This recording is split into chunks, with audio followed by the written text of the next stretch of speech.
What would be most useful for you in our conversation today?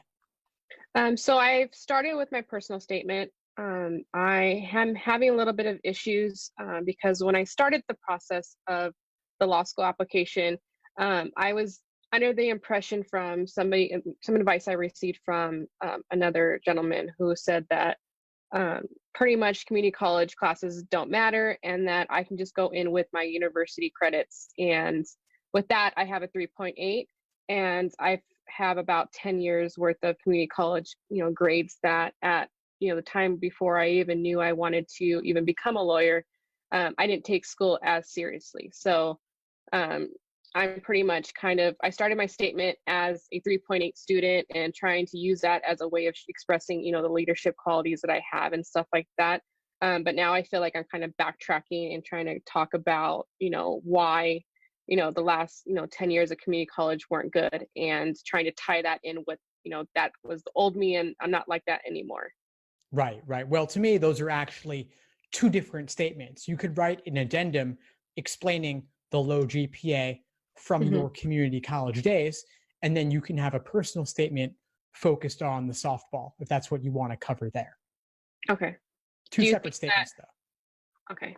So the way that I kind of try to tie it in, is that even worth it, or should I just stick to what I had before? Because I kind of try to add it in at the end without even really addressing it. And so was that a good introduction to that? And then my addendum kind of explains everything, or is that not enough? I don't think you need to tie it into your personal statement. You don't need to spend so much of your application talking about it.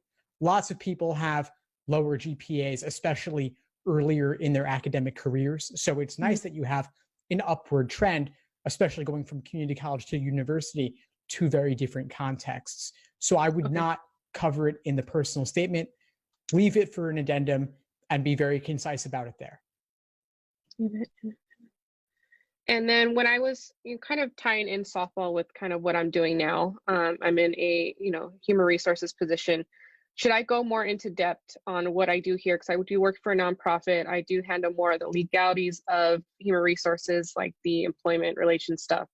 Should I tie that more in, or should I just leave what I have now? I actually have a different recommendation altogether, which is that Okay. you don't cover any of that other stuff. Have one major focus for your personal statement. You start off with the softball. That's a major theme for most of the personal statement. Then towards the end, you're bringing in all these other things from your resume, which is a common thing that students want to do. You want to describe and talk about everything, but there simply isn't the space. This is already much too long, and you'll want to cut it down. And I think the simplest way to cut it down is to remove all the other stuff, laundry listing the various things you've done. Other stuff. And then should I just leave that on the resume and let that speak for itself, or should I just find another way to add that in? From what I'm seeing in it, I would leave it off altogether. Just keep it on the resume. If you had reason to write another essay, you could talk about perhaps one of those things. So for example, a lot of schools will have a diversity statement. Perhaps you can find a way to describe one of these other activities in there.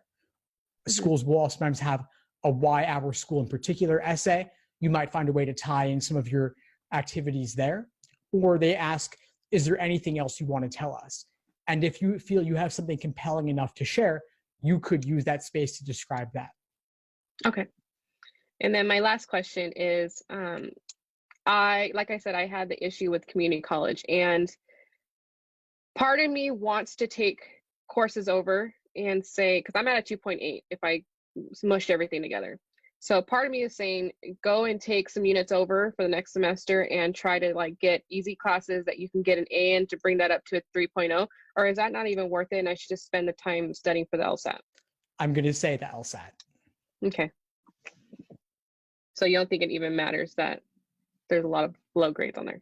I don't think it's worth your time. I think your time is far better spent just getting the highest LSAT score possible, especially when you consider that your LSAT score weighs more heavily than your entire undergraduate GPA combined. So what's really going to move the needle for you is getting your LSAT up even just a couple points more. That's what I thought. Okay. Thank you so much. I really do appreciate your time. My pleasure. Any other questions for today? Do you think the way that my personal statement was written, do you think that, there's things I should change or grammatically or anything like that, or am I good? I'm not going to cover the grammar aspect because I'd rather focus with you on the big picture here.